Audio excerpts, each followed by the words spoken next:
कन्हैया लाल की जय। अमृत पियो, आज का तो गया, 2 दिन ही बचे। पानी तो रोज ही पीना है।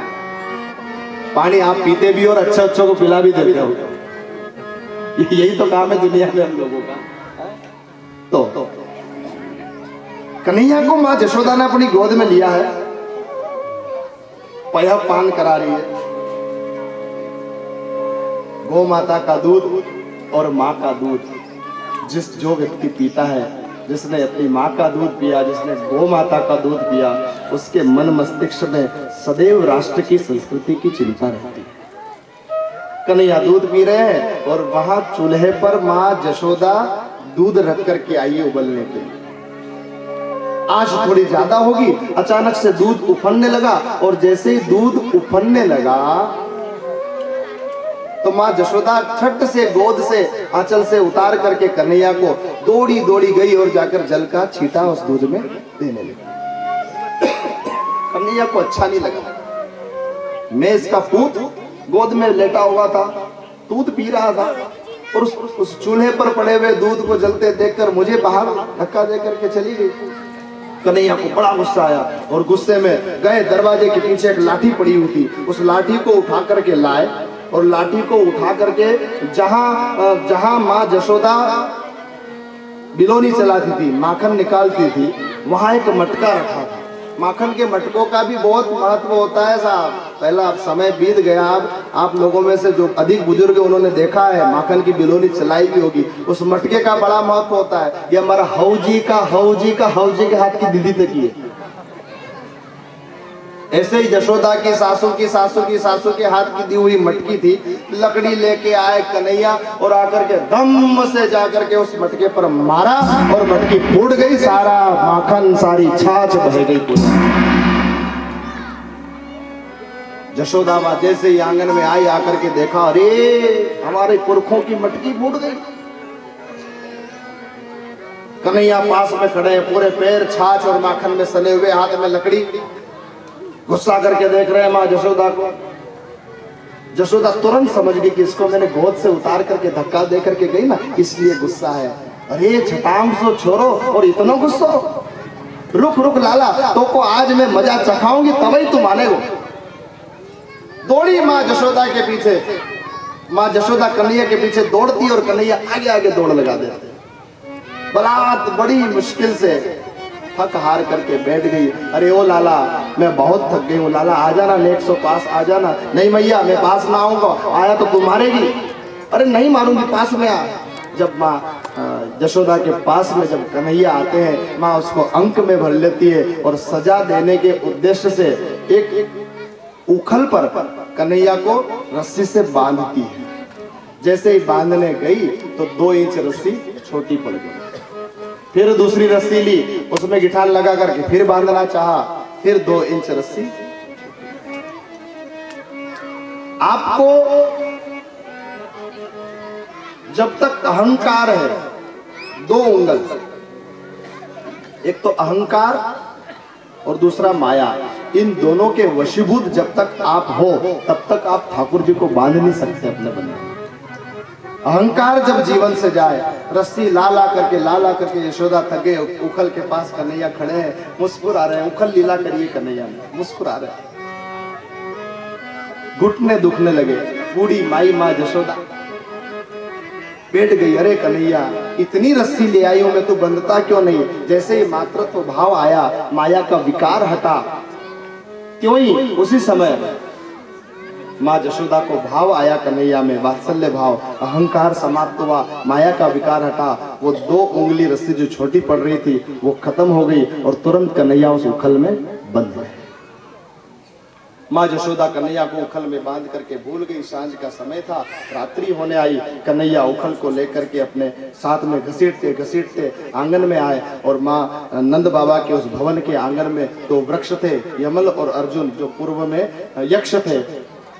सुंदर सी कथा है। उस दोनों वृक्षों को अर्जुन के वृक्ष के और यमल के वृक्ष के बीच से उस उखल को निकाला है, और जैसे ही वो उखल निकला धड़ से वो दोनों वृक्ष गिर जाते हैं। भगवान ने ये उखल सुंदर उखल लीला करी, रस्सी लीला करी, माखन लीला करी, माटी लीला करी। मुख में जब मुख खुलवाया था माँ यशोदा ने, तो भगवान कृष्ण ने संपूर्ण ब्रह्मांड के दर्शन कृष्ण ने ठाकुरानी को करवाए थे। उम्र आई कन्हैया गो चरण के लिए, गो चराने के लिए जाते हैं। उनका वो सुंदर संस्कार किया गया, तिलक किया गया और उनको विदा किया। बलभद्र जी के साथ, दाऊद जी के साथ कन्हैया वन में रमण रेती में गौ माता चराने के लिए छोटे छोटे बछड़ों को लेकर के जाते हैं।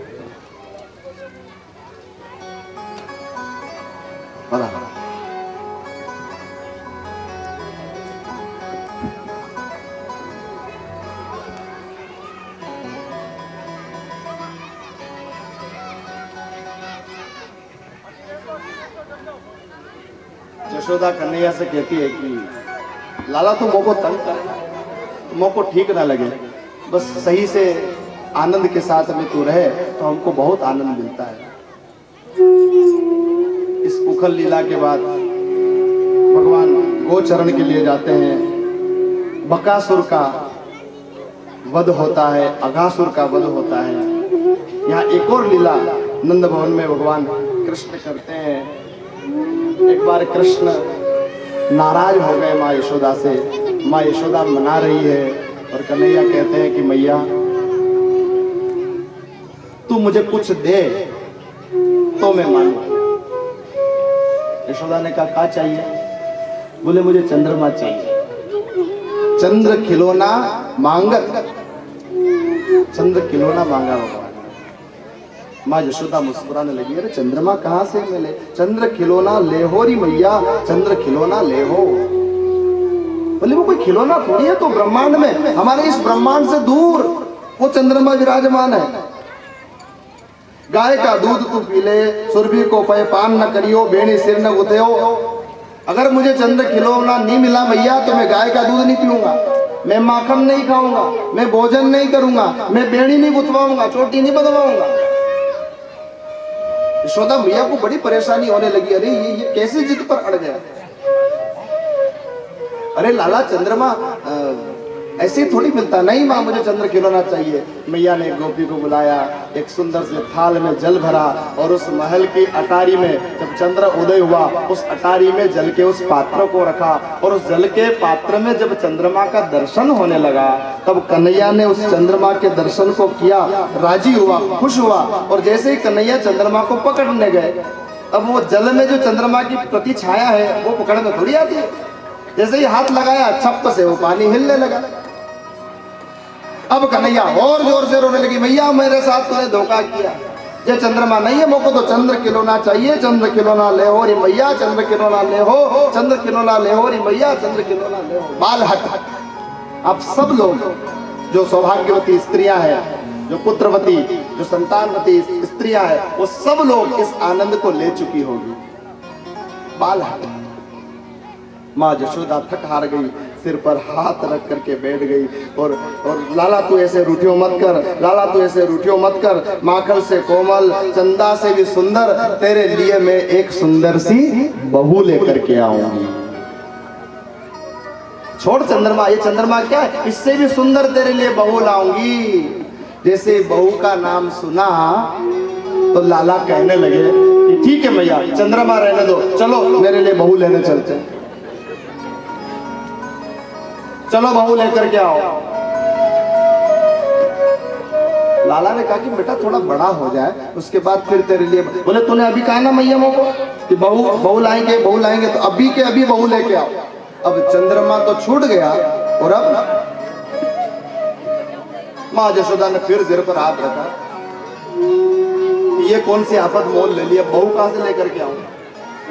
ए लाला नेक सोर बड़ो हो जाए, बरसाने से तेरे ताई टीका आ चुका है। जब तो 2 दिन का था तभी तुझे टीका चढ़ चुका है। राधे रानी के साथ तेरो ब्याह करवाऊंगी। भैया अभी चलो बरसाने, अभी चलो बरसबानु के यहाँ। मुझे तो बहू चाहिए, मुझे तो बहू चाहिए।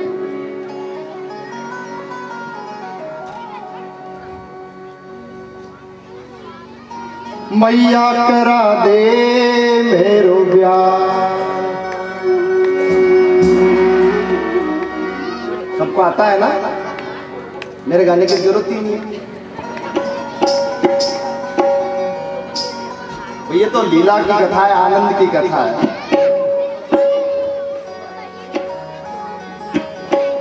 मैया कहती है लाला उम्र तेरी छोटी है,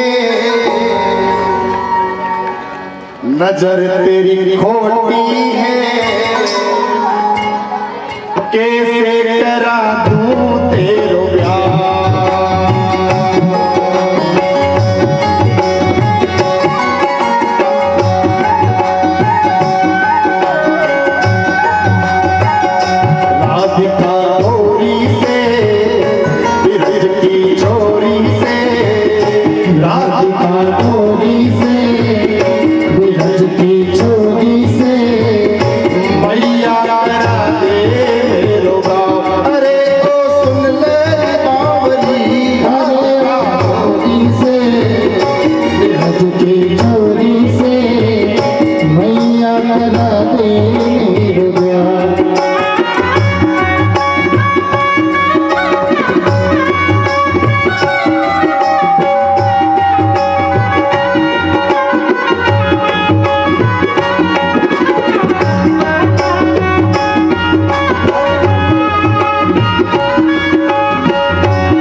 मैया करा दे मेरे ब्याह।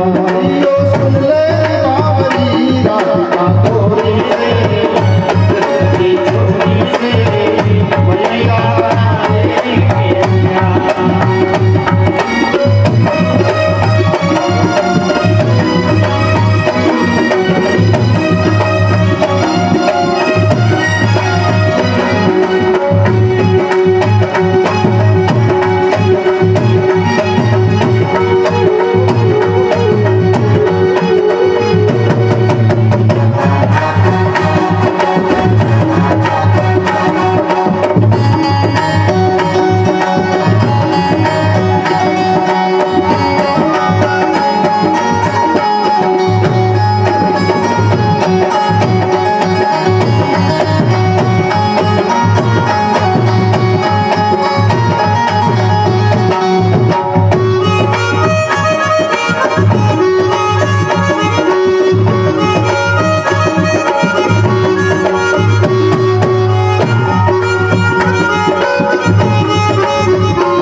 कृष्ण कन्हैया लाल की जय। बड़ी सुंदर बाल लीलाएं कहते कहते थक हार करके कन्हैया माँ यशोदा की गोद में सिर रख करके सो गए। बाल हट कुछ समय के लिए होती है, सो जाए सब भूल जाता है, फिर जागे कन्हैया, फिर एक नई सुंदर लीला। और यहाँ यमलार्जुन का जो ये उद्धार हुआ ना, उसके बाद श्रीमद् भागवत में कथा आती है कि इन लोगों ने गोकुल छोड़ दिया।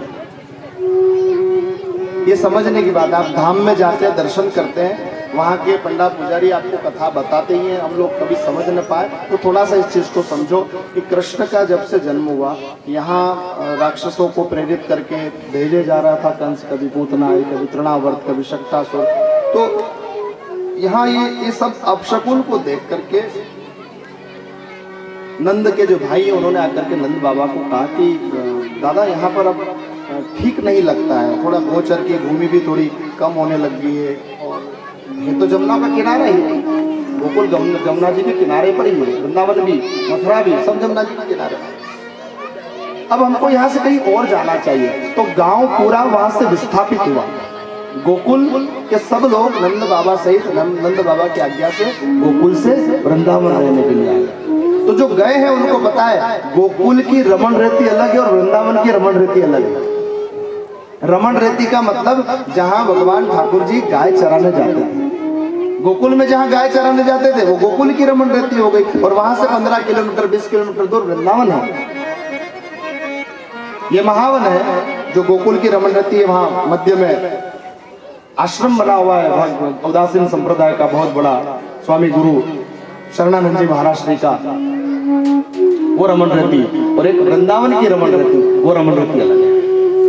तो वृंदावन जाकर के ये रहने लगे, गौ माताओं को चराने के लिए भगवान कृष्ण जाते हैं। एक बहुला, बहुत बड़ा विशालकार बहुले के रूप में एक असुर को, बकासुर को कंस भेजते हैं। भगवान कृष्ण उस बकासुर का उद्धार करते हैं। ब्रह्मा जी के मोह की कथा आती है। गोविंद कृष्ण जब बाल लीलाएं कर रहे हैं तो ब्रह्मा जी को मोहित हो, ब्रह्मा जी को मोह होता है। ब्रह्मा जी को मोह कैसे होता है? सब बाल गोपाल, मधुसूदन, मधुमंगल, श्रीदामा, सब बाल गोपाल वन में जाते गाय चराने। सुबह का जो बाल भोग होता है वो तो घर पे कर लेते, और राजभोग साथ में लेकर के आते। कन्हैया कुछ नहीं लाता, कन्हैया कुछ भी लेकर के नहीं आते। जो जो लेकर के आते सबका झूठा थोड़ा सा जो बचता या सबके साथ सब लोग कन्हैया को भोग लगाते हैं और कन्हैया उसको ग्रहण करते हैं। कभी कोई हलवा बना करके लाता, कन्हैया कहते कि कल तुम्हारे घर का भोग करूंगा, कोई कुछ बना करके लाता, कोई खीर बना करके लाता, कोई पकवान बना करके लाता, कोई माखन में मिश्री मिला करके लाता। एक दिन सब बैठे, सब अपनी अपनी सामग्री निकाल के बैठे। अब इनके साथ में एक और था, मधुमंगल, वो पूर्णमासी पुरोहितानी का लड़का था। वो कुछ नहीं लाता था, उसको भी जो मिलता था कन्हैया का प्रसाद वो ले लेता था। तो एक दिन कन्हैया ने कहा कि मधुमंगल, हाँ लाला, तू तो बड़ो सयाना निकलो रे, सब लोग इतना भोग लेके आए, तू कभी कुछ नहीं लाता। मधुमंगल मुस्कुराने लगा। अब लाला इतना सब ले आते हैं तो मेरे लाने की कहां जरूरत? नहीं नहीं, आज तू कुछ लेके आ, तभी मैं भोग लगाऊंगा, नहीं तो ना भोग लगाऊं, भूखे रहूंगा पूरा दिन।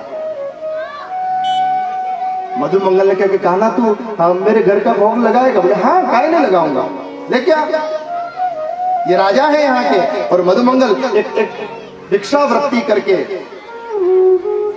सब धर्म में रत रहने वाले ब्राह्मण का बालक है, पुरोहित का बालक है।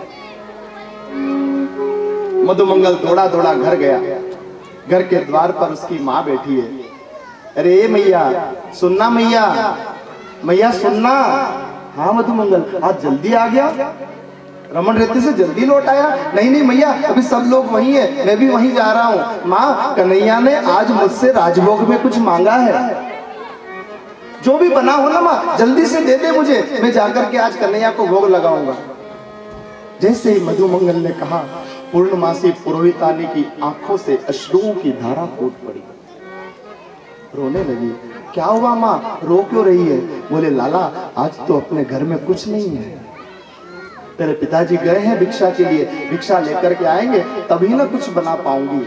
अरे मैया, वो तो बैठा है, जब तक मैं न जाऊंगा भोग नहीं लगाएगा।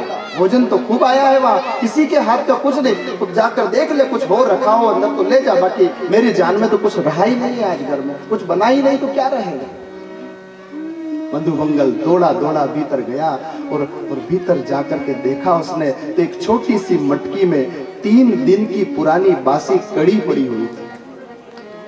उसको जैसे ही ढक्कन उठाया तो उसकी खुशबू से मन तक खट्टा हो जाए, इतनी खट्टी कड़ी। लेकिन मधुमंगल कृष्ण के साथ रहता है, कृष्ण का हाथ पकड़ के चलता है, कृष्ण के गुणधर्म इसके अंदर है, इसलिए इसके मन में विचार आया कि अरे कड़ी कैसी भी हुई तो क्या हुआ, मेरा भाव तो शुद्ध है, कन्हैया अवश्य इसका भोग लगाएगा। उस हांडी को लिया, उसके ऊपर दिए का ढक्कन लगाया, कहा मैया ये कड़ी रखिए, ये लेकर के जा रहा हूँ। पूर्णमासी ने कहा, अरे लाला सुन, वो तो 2 दिन की बासी कड़ी है, बहुत खटा गई होगी, मत ले जा, सब तेरी मजाक उड़ाएंगे, हंसी उड़ाएंगे। मधुमंगल सुनने वाला कहाँ था, दौड़े दौड़े दौड़े दौड़े फिर रमन रेती पहुंचा, जहां कन्हैया और सारे ग्वाल बाल बैठे हुए हैं गोला बनाकर, सबने अपना अपना राजभोग खोला हुआ है। किसी ने मठड़ी खोली हुई है, किसी ने सागर खोला हुआ है, किसी ने मोदक खोले हुए हैं, किसी ने लड्डू खोले हुए हैं, किसी ने खीर बनी हुई है, कोई मकाने की खीर बना करके बैठा है। सब अपने अपने भोग खोल करके बैठे। जाते जाते जाते मधुमंगल के कदम रुक गए और मधुमंगल सोचने लगा कि इतना सुंदर सा भोग लगा है, इतने इतने दिव्य पकवान पड़े हैं, अरे मैं ये कड़ी खोलूंगा, सब लोग मुझे लजाएंगे, क्या कहेंगे लोग मुझे। मधुमंगल वहीं कुछ दूरी पर खड़े हुए उस दिए के ढक्कन को हटाता है और वो हांडी अपने मुख से लगा करके उस कड़ी को पीने लगता है। जैसे मधुमंगल उस कड़ी को पी रहा है, 2 दिन 3 दिन की पुरानी बासी खट्टी कड़ी, वो कड़ी को पीते पीते अंदर उतर नहीं पा रही है। वो कड़ी उसके होठों के पोरों से निकल के उसके उदर पर गिरने लगी। एक काली कामर, एक लकुटी हाथ में, एक धोती फटी हुई, इतना मधुमंगल का वेश था। वो कड़ी पी रहा है। दूर से कन्हैया ने देखा, अरे देखो रे सब, ये चोर कहीं का घर से मेरे लिए मांग करके लाया और खुद सब खत्म कर रहा है। चलो चलो, लगता है कोई रसमलाई खा रहा है, कोई रबड़ी खा रहा है, दौड़ो दौड़ो दौड़ो। भाग करके जैसे ही मधुमंगल के पास पहुंचे कन्हैया और सब ग्वाल बाल, मधुमंगल ने उस कड़ी को पीकर अपने पात्र को गिरा दिया, फेंक दिया, पात्र फूट गया। कन्हैया ने कान पकड़ा मधुमंगल का, क्या कर रहा है? सब खा गया, सब पी गया, क्या लाया था? मधुमंगल के नेत्र सजल हो गए। ए गोविंद, गरीब का भाग्य भी गरीब होता है। जीवन में तूने पहली बार मुझसे कुछ मांगा। ए लाला, मैं घर गया ना, आज मेरे घर कुछ नहीं बना था। झूठ बोलता है, कुछ नहीं बना था तो क्या था इस मटके में? लाला, 3 दिन की पुरानी बासी कड़ी पड़ी हुई थी भाई। मैं हिम्मत करके लेके तो आ गया, लेकिन तेरे सामने रखे इन भोगों को देख करके मेरा मन न हुआ कि ये मैं तुझे खिलाऊं। बहुत खट्टी कड़ी। ए लाला, मुझे 1 दिन का समय दे भाई, मैं कल तेरे लिए मकाने की खीर बना करके लाऊंगा, माँ को बोलूंगा। लाला, भले घर में आज शाम को चूल्हा न जले, जो सामान मिलेगा मैं दूध उधार मांग करके लाऊंगा। कल तेरे लिए मैं जायफल की सुगंधित खीर बना करके लाऊंगा। लाला, मुझे 1 दिन का समय दे। कन्हैया मुस्कुरा करके कह रहे, नहीं मधुमंगल, खाना तो आज ही है, आज ना मिले तो कभी तेरे घर का भोग न लगाऊं। मधुमंगल ने कहा, लाला, जो कड़ी पड़ी थी ना वो भी मैं पी गया, वो कुछ बचा ही नहीं। बोले, नहीं बचा है। क्या बचा है? कन्हैया ने मधुमंगल के हाथ को पकड़ा और होठों के पोरों से जो कड़ी, वो बासी कड़ी जो उसके मधुमंगल के पेट पर आकर के गिरी थी, कन्हैया ने मधुमंगल के पेट को चाट करके उस कड़ी का भोग लगा लिया। मेरा गोविंद पदार्थ का भूखा नहीं है, वो भाव का भूखा है। आप क्या दे सकते हो साहब? अब क्या चढ़ा सकते हो? बहुत आप सामर्थ्य कर ले तो सोने का एक मुकुट बना करके आपके गांव के ठाकुर जी को या सांवरिया सेठ को जाकर के चढ़ा दो। बहुत कर दो तो सोने की मुरली जाकर के चढ़ा दो। आप सोचो, जिस स्वर्ण को, जिस पैसे को आप लक्ष्मी मान करके पूजते हो, वो लक्ष्मी मेरे ठाकुर जी के चरण की सेवा करती है। वो लक्ष्मी ठाकुर जी के चरण दबाती है। उसको कहाँ लक्ष्मी की जरूरत है? वो तो लक्ष्मी का स्वामी है, लक्ष्मी अधिपति है।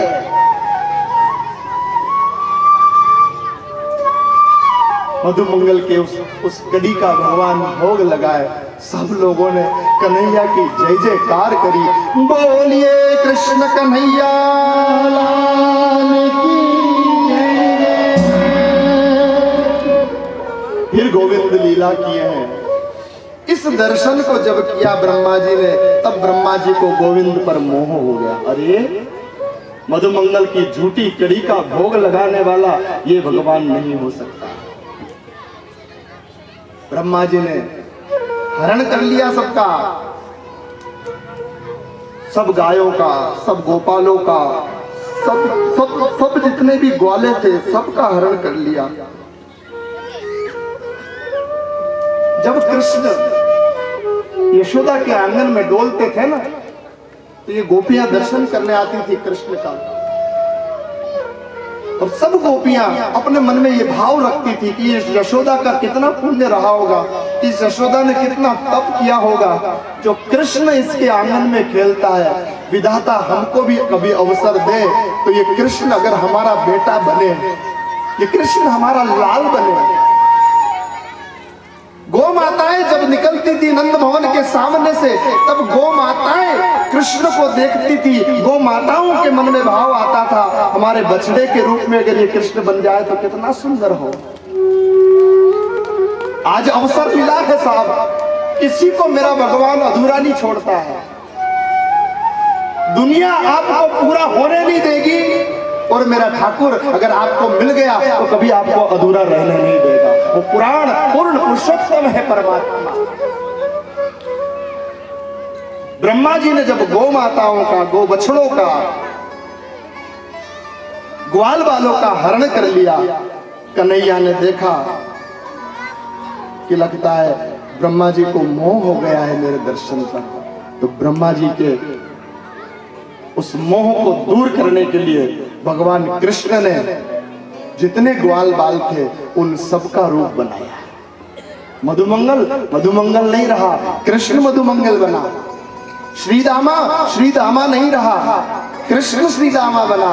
जितने भी ग्वाल बाल थे वो सबका रूप भगवान कृष्ण लेते हैं। बलदाऊ जी को तक खबर नहीं।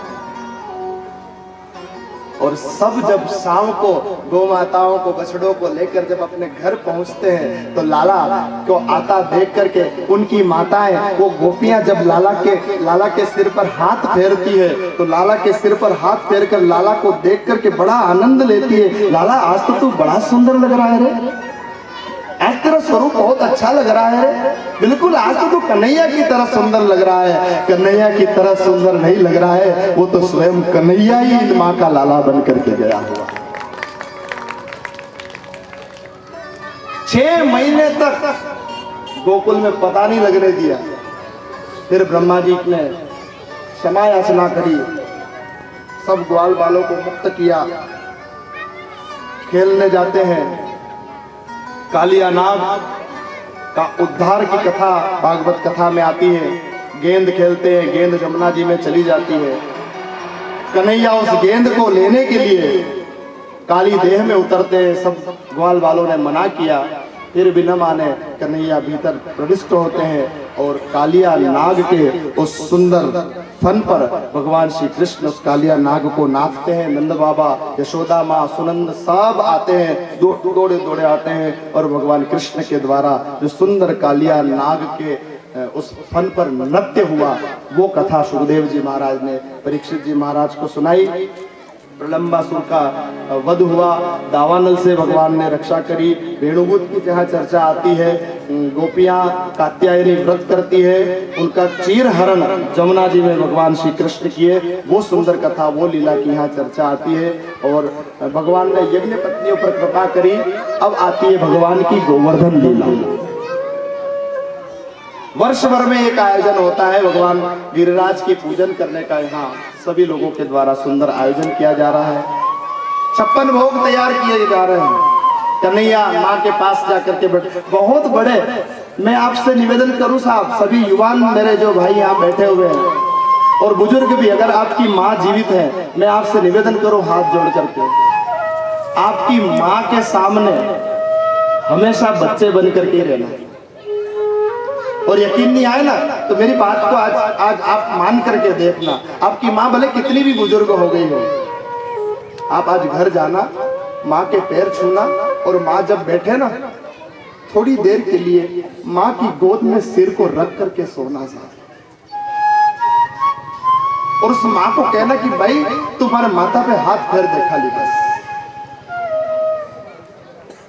जितनी भी समस्याएं हैं ना, जितने भी संक्रमण है, सब यहीं से चल रहे हैं। आपकी माँ के गोद में जब सिर रख करके आप सोते हो और आपकी माँ जब आपके सिर पर हाथ फेर देती है, दुनिया की सभी बुरी बलाएं टल जाती है साहब, सब टल जाती है। अभागा हो जाता है व्यक्ति उस दिन जब माँ का साया छूट जाता है व्यक्ति के जीवन से।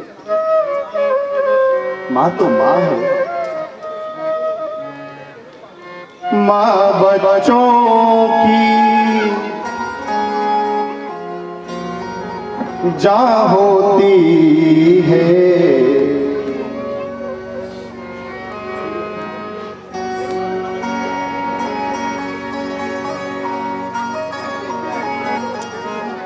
वो होते हैं किस्मत वाले जिनकी माँ होती है। वो होते हैं किस्मत वाले जिनकी माँ होती है। कितनी सच्ची है, कितनी शीतल है, वो प्यारी प्यारी है। ओ माँ, ओ माँ, ओ माँ, कितनी अच्छी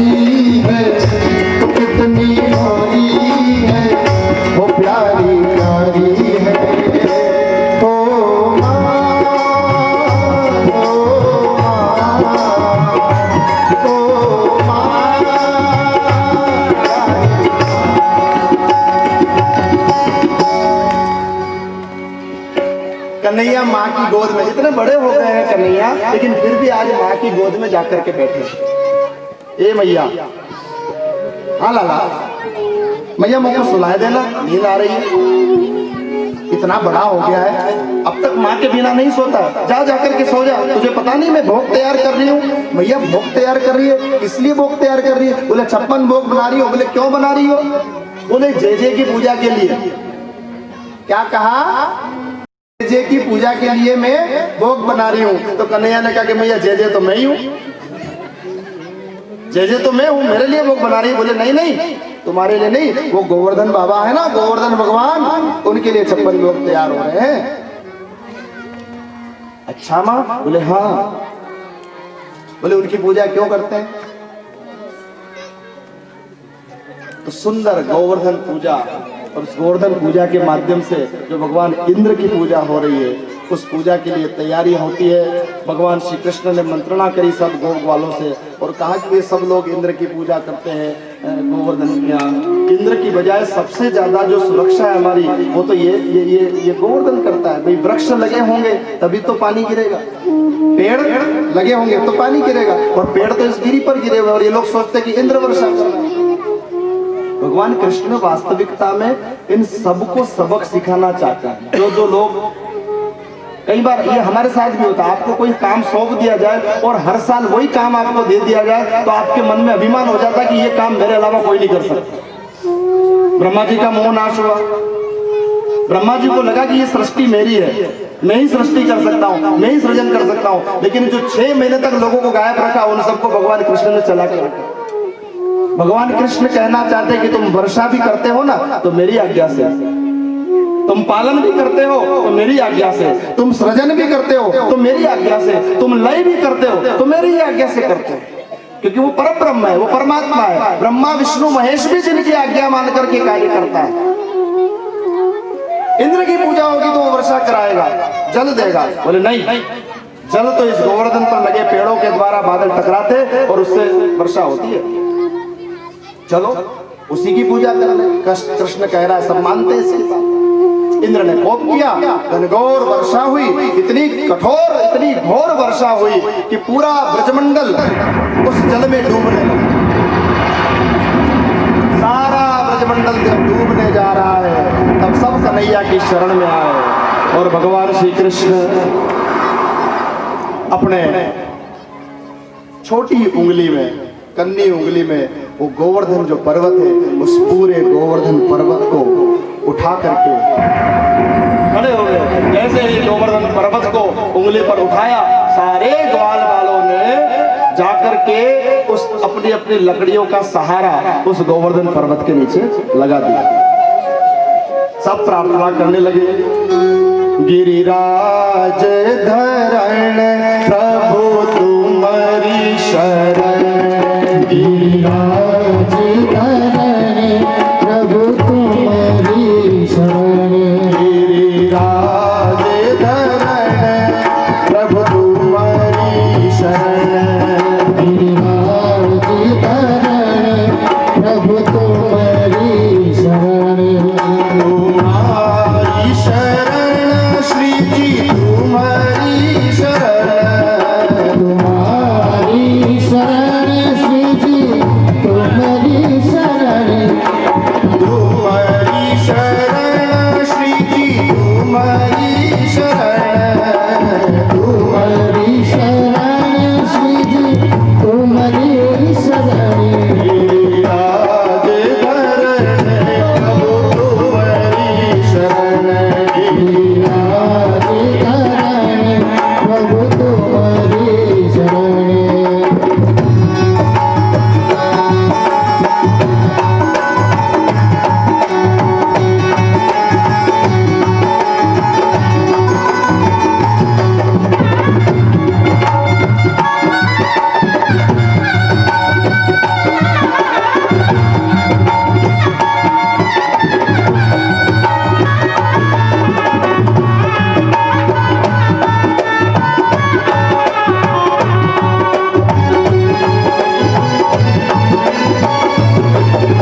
एक मानसिक गंगा का प्रकट किया, उस गंगा से अभिषेक किया और जैसे ही सब गोप ग्वाल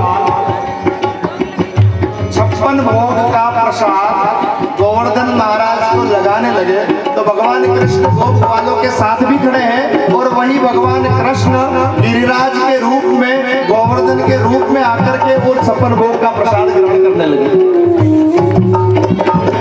गोप ग्वालों ने सोचा कि अरे ये तो लाला ही नजर आ रहा है।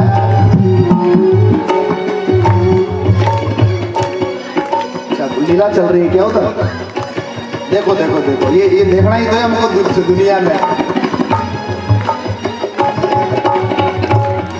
मेरे कथा का वैसे नियम है और आप सब उस लोगों ने उस नियम को निभाया, उसके लिए आप साधुवाद के पात्र हैं।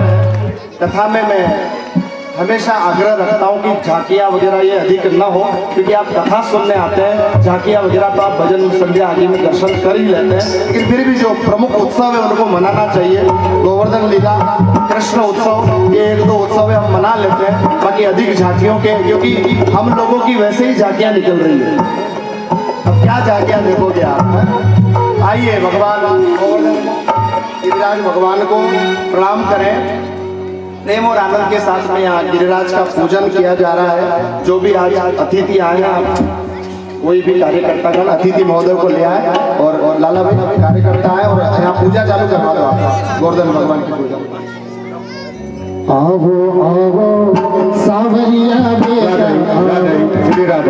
जी बंसीलाल जी ढाकर रावला कुआ वाले आ जाए। आज के पूजन के यजमान हैं बंसीलाल जी और लक्ष्मी जी के माध्यम से आप सब लोग आनंद लें और अपने स्थान से ही मानसिक परिक्रमा लगाएं और जो गिरिराज भगवान को कुछ भेंट करना चाह रहा है वो भेंट के पात्र आप तक पहुंच रहे हैं। भजन सुने और पूजन का आनंद लें। आवो आवो सावरिया वेदा आवो जीमो जी भोग लगावो के 56 भोग तैयार जी हे थारा कावरिया करे मनोहर जी हे थारा कावरिया करे मनोहर जी।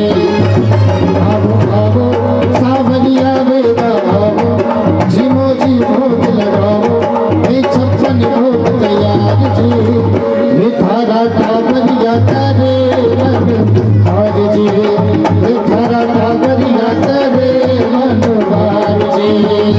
आवो आवो सावरिया बेटा आवो जीमो जी भोग लगावो ए 56 भोग तैयार जी धारा टाबरिया करे मनी मार जी हे थारा कावरिया करे मनोहर जी।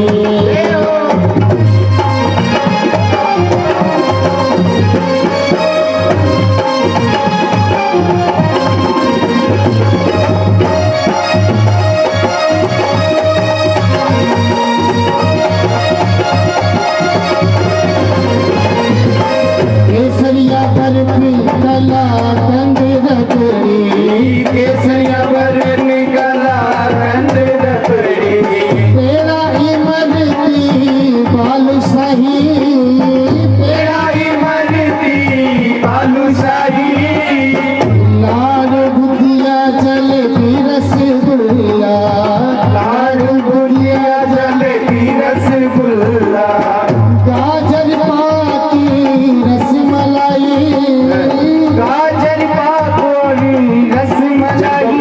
पेट पूजा करना है आपके बीच में दान पात्र आ रहा है, उसमें आप पेट पूजा कर सकते हैं। गुलाब जामुन शक्कर पारा गुलाब जामुन शक्कर पारा केवल प्यारा जी में आवे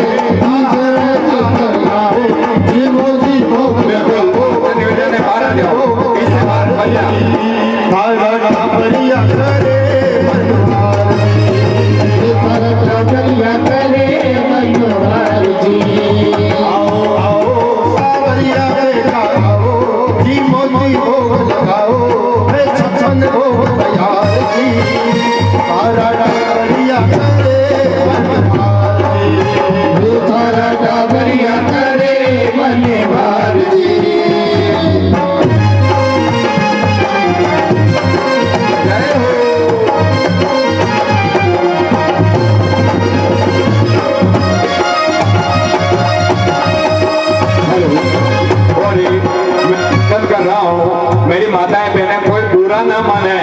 मैंने पहले भी कहा था रस्सी से अंदर कोई नहीं आए, जितने भी माता ताले मोटे पकौड़ी कचौड़ी, दाल मोटे पकौड़ी कचौड़ी, भुजिया पापड़ जीवड़ो, भुजिया पापड़ी चीवड़ो, कड़ी रावड़ी संग संग रंगली, कड़ी राबड़ी साग साग रंगलो, बाजरे को बाबा खींचड़ो, बाजरे को बाबा खींचड़ो, लाए में जीवा तड़को, तड़को लाए में तेरा तड़को, मारो मारो बाजरे की चटनी चटाओ, जीवो जीवो लगाओ, ये छप्पन भोग तैयार जी, सारा कावड़िया करे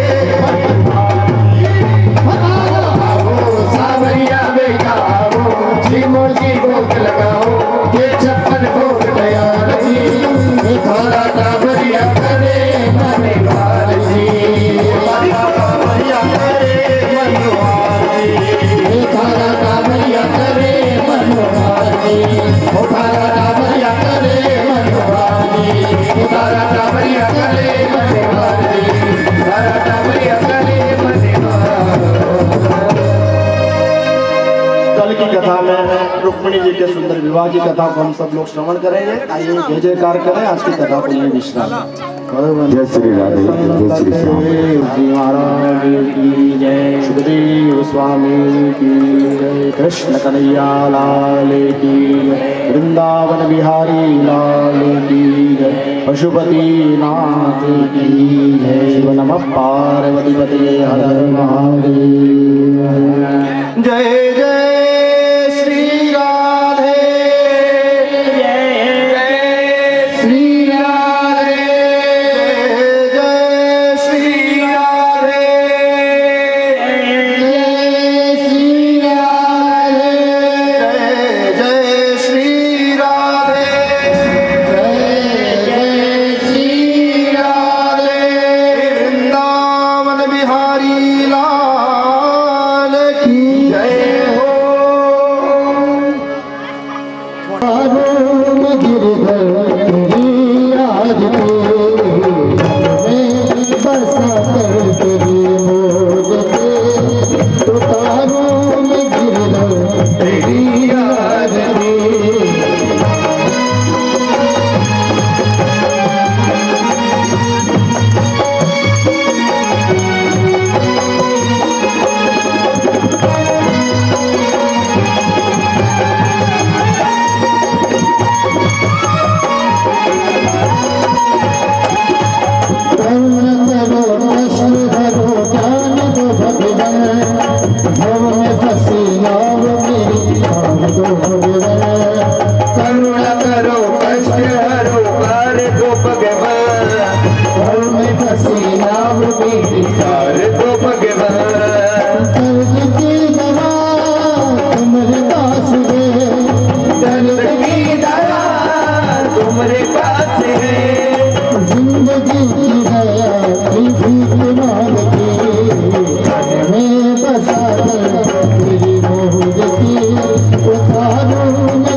वेद तेरी महिमा गाए संत करे जा नारद गुणगान करे छेड़ लीना था वेद तेरी महिमा गाए संत करे जा नारद गुणगान करे छेड़ लीना था भक्त तेरे द्वार करते पुकार भक्त तेरे द्वार करते हैं पुकार दास दास तेरे गाए यार मैं बसा कर तेरी मूर्ति उतारू में भगवान तेरी आरती मैं बसा कर तेरी मूर्ति उतारू में भगवान तेरी आरती उतारू में भगवान तेरी आरती उतारू में भगवान तेरी आरती भगवान तेरी आरती कर्पूर गौरम करुणावतारम संसारधारम तुझे बिहारम सदा वसंतम हृदयारविंदे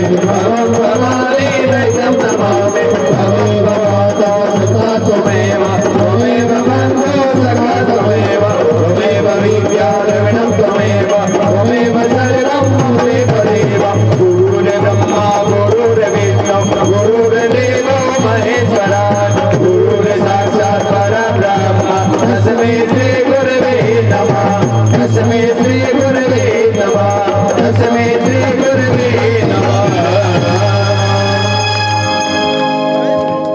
गिरिराज धरण की जय अनर्दिज्ञं जलेन